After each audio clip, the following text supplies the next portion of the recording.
물론 가능합니다. 전립선 비대증 수술은 요도를 통해 내시경을 삽입해서 수술하는 것이기 때문에 발기부전 수술과 관계가 없습니다. 사실 전립선 비대증과 발기부전 두 질환의 연령대가 거의 비슷하기 때문에 실제로 두 가지 질환을 동시에 가지고 계신 분들이 많이 계십니다. 이런 경우에 두 가지 질환을 동시에 수술적으로 치료하기를 원하는 경우에는 한두 시간 정도로 동시에 수술이 가능합니다. 안녕하세요. 천호 쿨맨 비뇨의학과 원장 이근욱입니다.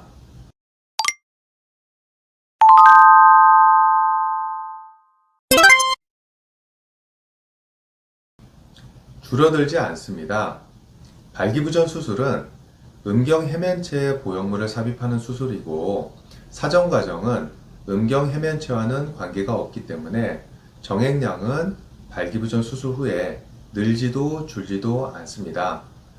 다만 수술 전부터 사정이 잘 안되거나 정액량이 감소하는 다른 원인들, 예를 들면 노화나 전립선 비대증, 신경과 질환으로 약물을 복용하는 경우 또는 골반부에 수술을 받은 경우, 이러한 원인들이 있던 분들은 발기부전 수술 후에 정액량이 감소할 수 있습니다.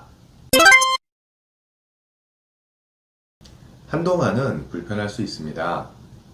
불편함은 수술 후 통증과 이물감인데, 수술 후 통증은 며칠 이내에, 그리고 이물감은 한두 달 이내에 대부분 사라지게 됩니다. 시간이 지나면 결국 좋아지게 되고, 그 동안에 통증이 있다면 진통소염제를 복용하시면 됩니다. 몇 가지 주의할 점이 있습니다.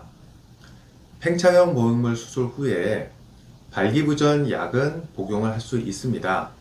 하지만 발기부전 주사는 절대로 쓰시면 안 됩니다.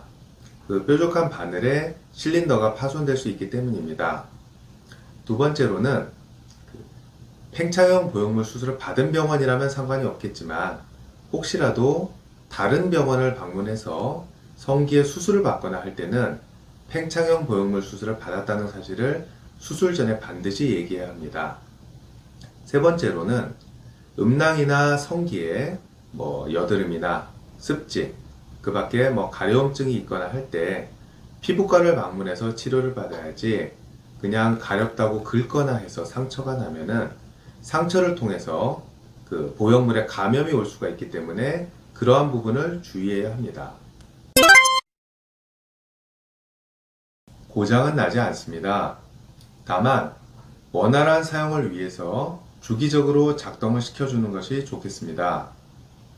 수술 후 한 달이 지난 뒤에는 성관계를 하지 않더라도 일주일에 한 번 5분 정도 팽창을 시켰다가 수축을 하는 것이 좋겠습니다.